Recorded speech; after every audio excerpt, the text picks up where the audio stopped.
Ito po magandang update.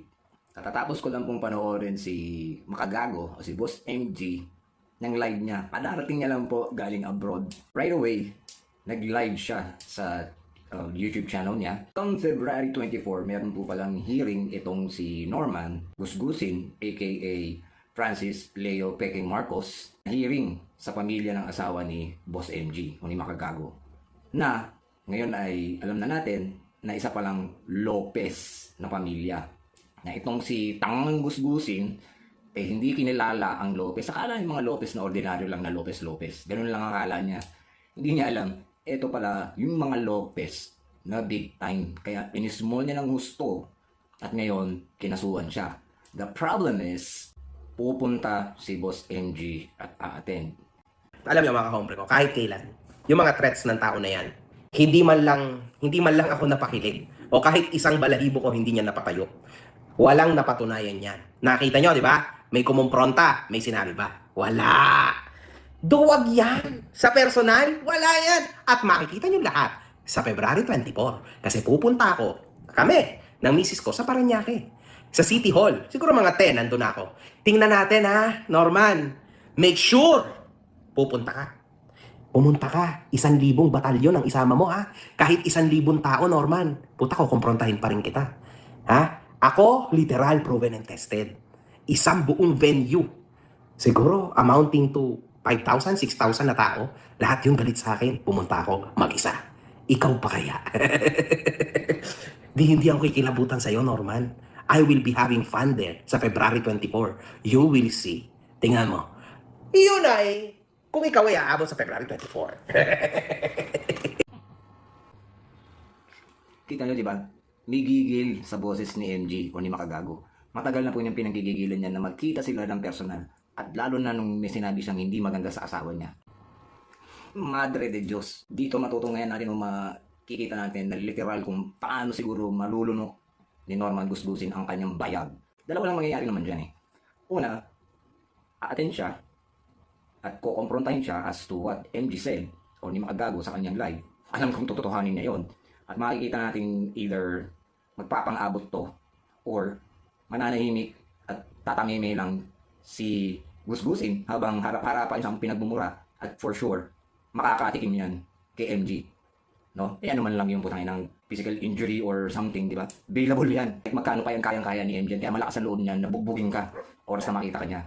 Oo, di kalibre moves mo yan eh. Gusto mo yan eh, di ba? Madre de Diyos. Handa mo na sarili mo, Norman. Let's see kung hanggang saan ang iyong kayabangan at kakapangan na sinasabi mo.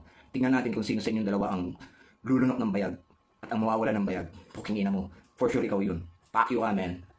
At ang ikalawa, maduduwag siya at matapos marinig ang or mapanood ang live ni Boss MG, hindi na lang siya sisipot kesa naman mapahiya siya at makita ang kanyang kaduwagan sa video na gagawin ni MG or whatsoever to expect. Basta makikita na siya ay duwag, pa-attend siya, siguradong may video yun at makikita kung gaano siya kaduwag. No? At siguradong tatamaan siya.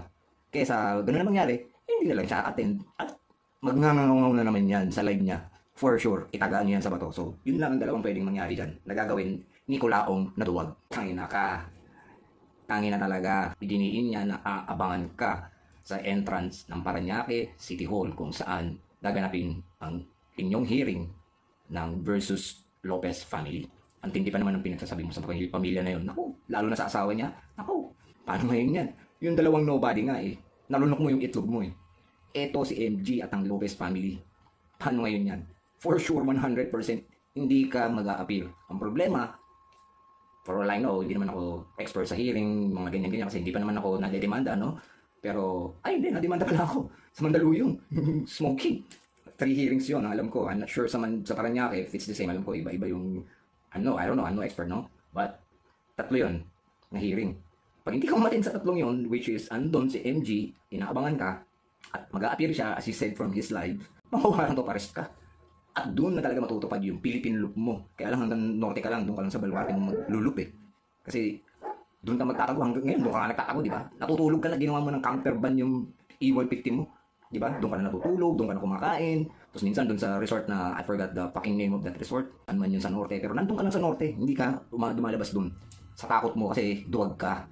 Di ba? lalo ka matutuwag.